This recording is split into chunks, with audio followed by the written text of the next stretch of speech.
bagaimana kabarnya Ananda semua? Semoga dalam keadaan sehat walafiat terus ya. Nah, nggak terasa nih, ternyata kita sudah masuk ke puasa hari ke-23 hari ini. Nah, gimana puasanya? Masih jalan kan? Tetap semangat ya, walaupun kita sudah berada di akhir-akhir menjelang kita akan mengakhiri bulan Ramadan kita dan akan menyambut bulan yang baru, tapi kita tetap harus semangat terus. Nah, dan gak terasa juga kita sudah berada di 10 malam terakhir. Jangan lupa untuk senantiasa selalu berdoa dan memperbanyak amal ibadah kita. Nah, oleh karena itu, walaupun kita sudah ada di akhir-akhir nih, di penghujung mau lebaran nih, enak bikin kue ataupun melakukan kegiatan-kegiatan yang lain. Nah, tapi jangan lupa puasanya nggak boleh lemas. Nah, tipsnya apa? Di sini Ustazah mau menyampaikan ada beberapa tips anti lemas saat menjalankan ibadah puasa versi tribunnews.com. Yang pertama, bisa dicatat ya. Nah, yang pertama, jangan sampai kita melewatkan sahur. Nah, kenapa kita tidak boleh melewatkan sahur? Karena di dalam sahur ada banyak sekali keberkahan di dalamnya. Dan juga kalau kita makan sahur akan mengurangi resiko kita akan makan yang berlebihan ketika kita berbuka puasa. Oleh karena itu, jangan sampai kita melewatkan sahur. Nah, tips yang kedua, kita harus memperbanyak atau jangan sampai kekurangan cairan atau dehidrasi. Nah, oleh karena itu kita harus minum berapa gelas sehari? Iya, minimal 8 gelas atau 2 liter.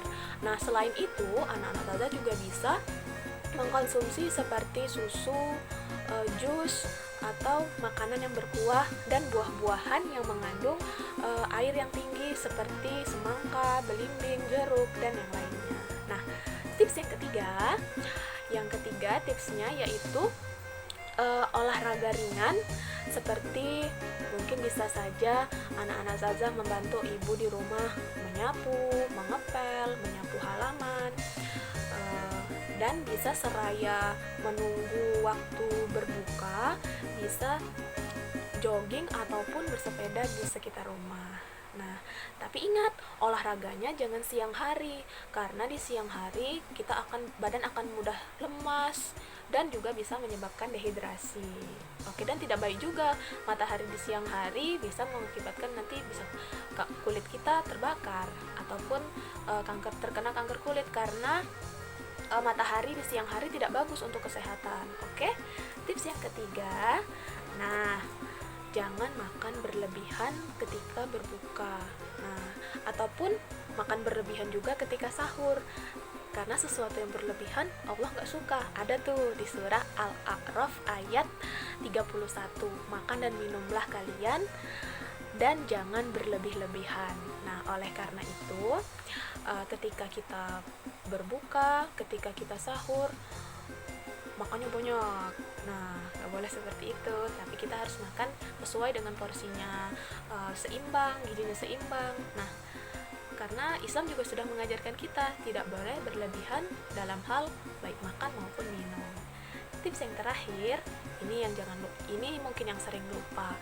Jangan lupa gosok gigi sebelum tidur dan setelah sahur. Karena dengan kita menggosok gigi akan mengurangi bau yang ada di mulut. Nah, saat puasa tubuh kita akan membakar lemak untuk menghasilkan energi, karena kan kita tidak makan nih, jadi cadangan lemak yang ada di tubuh kita dibakar sehingga kita bisa tetap bertenaga ketika kita berpuasa. Oleh karena itu, karena tingkat keasaman darah kita naik, jadi bau mulut deh. Nah, supaya tidak bau mulut tadi, makanya dianjurkan untuk menggosok gigi sebelum tidur dan setelah sahur. Nah, yang terakhir, untuk kita supaya nggak lemes di bulan puasa, lakukanlah kegiatan yang bermanfaat. Misalnya kita bisa membuat aneka dekorasi. Bentar lagi Idul Fitri nih, bisa kita buat dekorasi Idul Fitri, ataupun bermain karakter bersama ayah dan ibu, membaca buku cerita bergambar, ataupun bisa juga membuat suatu karya. Nah, kan jadi nggak bosen nih di rumah dan nggak terasa lemas, pinginnya tidur terus kalau puasa. Nah, oleh karena itu, ingat ya tadi tips-tipsnya, Oke, sampai sini dulu. Jangan lupa like, comment, share, and subscribe Insan Mulia TV. Oke. Assalamualaikum warahmatullahi wabarakatuh.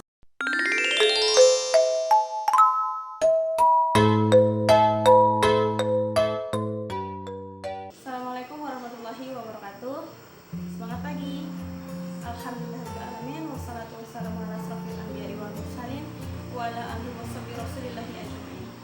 Puji syukur kita ucapkan kehadirat Allah Subhanahu wa taala yang mana pada hari ini kita umatnya masih diberikan kesehatan, nikmat puasa, sehingga pada hari ini kita masih bisa menjalankan pesantren Ramadan online di Sanggaya Merangin.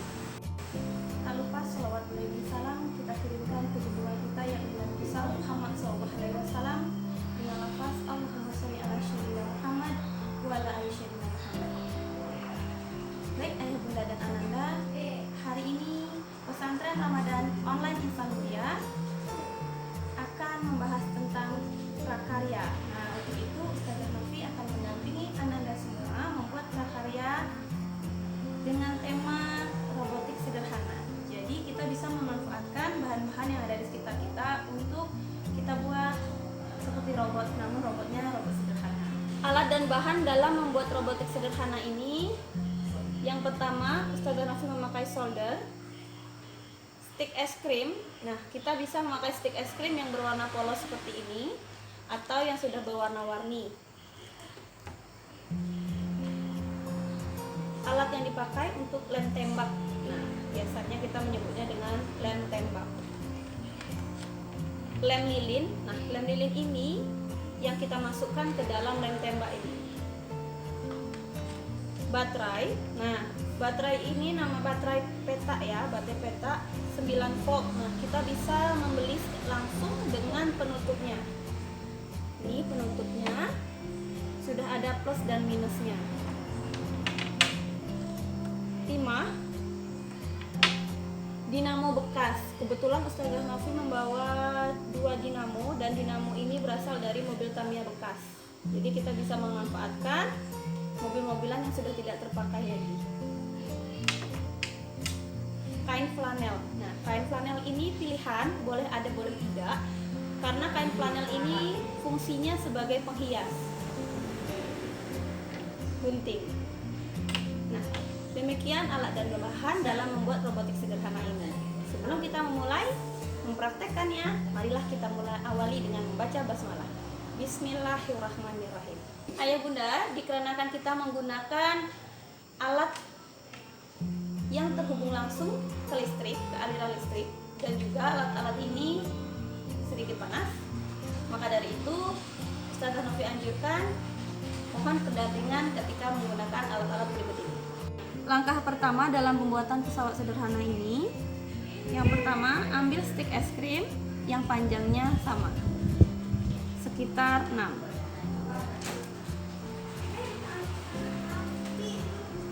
Kita susun. Jangan lupa kita lem menggunakan lem tembak.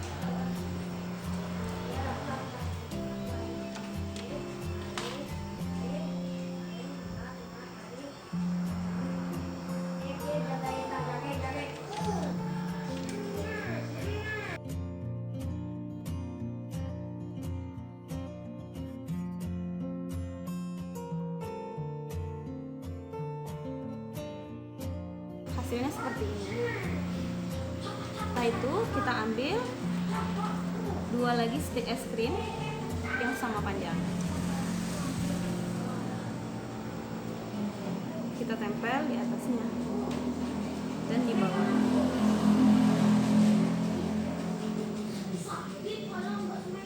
Seperti ini. Hasilnya seperti ini. Ambil 2 stik es krim lagi sama panjang, lalu kita potong.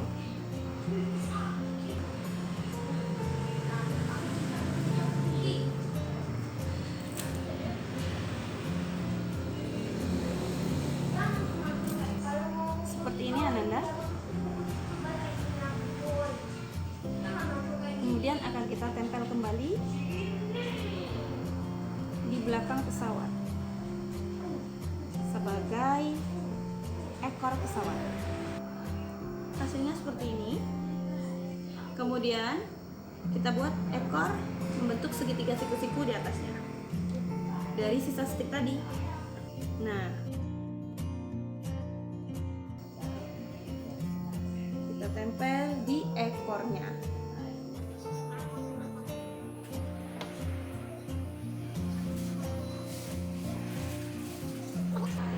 Kerangka pesawat yang telah selesai kita letakkan dulu. Kita ambil baterai, kemudian akan kita gabungkan ke dinamo bekasnya.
Kita coba hidupkan.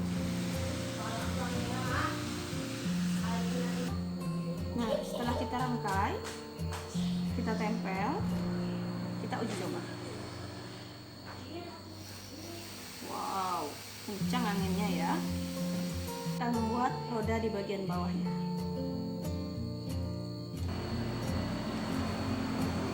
Kita coba hidupkan.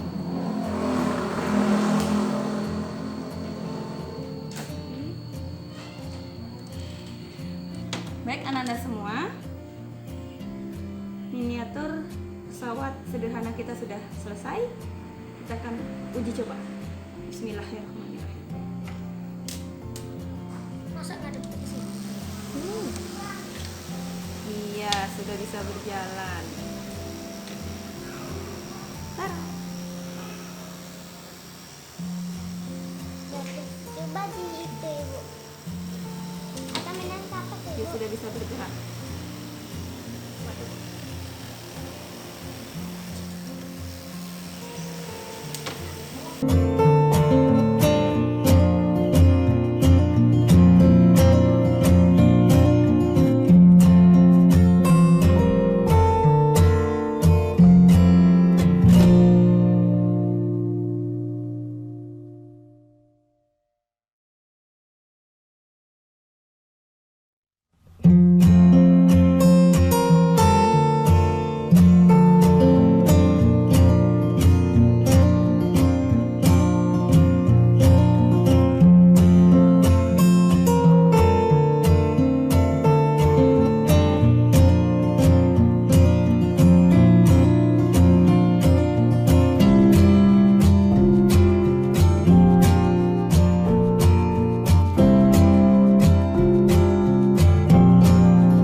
tinggal berapa hari lagi? Wah iya, 9 hari lagi ya puasanya. Wah, tidak terasa bentar lagi mau lebaran, meskipun lebarannya di rumah aja. Nah, mumpung masih 9 hari lagi nih puasanya, kita bikin takjil yuk, yang gampang-gampang aja.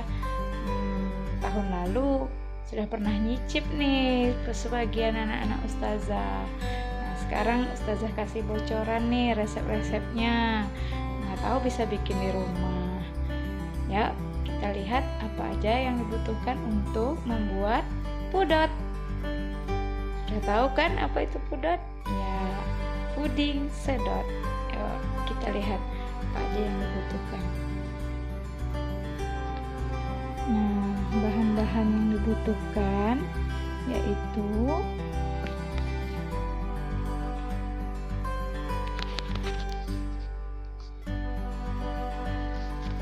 ada susu coklat, 1 bungkus Nutrijel, tepung maizena, kita pakai 1 bungkus Nutrijelnya 2 sendok aja. Terus gulanya 8 sendok, mungkin kalau mau lebih manis boleh 10 sendok juga boleh, tapi sudah manis kok biasanya kalau sudah pakai 1 kaleng susu kental manis ini. Oke, kita siapkan dulu ya alat-alatnya. Nah, ini kita campurkan semua bahan-bahan tadi, gula, terus Nutrijel dan tepung maizenanya. Terus kita aduk saat kering supaya nanti semuanya langsung tercampur dengan air biar tidak menggumpal.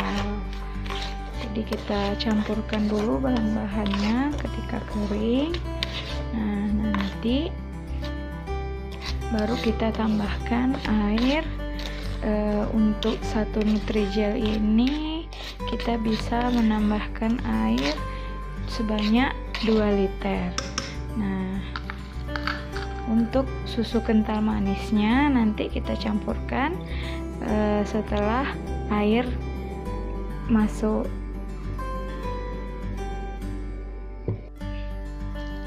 Bahan-bahan tadi kita campurkan ke dalam air sebanyak 1,5 liter atau kira-kira sebanyak 6 gelas air, 6 gelas belimbing. Terus jangan lupa tambahkan susu kental manisnya dalam bahan yang sudah kita campurkan dengan air tadi, sebanyak 1 kaleng susu kental manis, dan aduk terus sampai mendidih. Nah, setelah mendidih kita matikan kompor. Oh iya, jangan lupa dicicip dulu rasanya. Kalau memang sudah pas rasanya, sudah manis, tidak perlu ditambah lagi gula. Kalau rasanya masih kurang manis, boleh ditambah lagi gulanya. Nah, biarkan agak dingin. Nanti boleh dimasukkan ke dalam gelas atau ke dalam wadah pop ice atau pouch biar lebih cantik. Nah, nanti setelah dingin boleh kita masukkan ke dalam kulkas dan tunggu sampai berbuka ya, jangan dicicip dulu. Nah, buat yang sudah jadi mau icip-icip juga boleh, ada di rumah ustazah. Baiklah, ini saja yang dapat ustazah sampaikan untuk tutorial membuat takjil pudotnya. Semoga bisa dipraktekkan di rumah bersama bundanya dan mendapatkan hasil yang baik. Nah, kalau kebanyakan rasanya untuk orang di rumah, boleh tuh dibagi-bagi dengan tetangga, dengan saudara-saudaranya yang lain. Oke, Ustazah tutup dengan Assalamualaikum warahmatullahi wabarakatuh.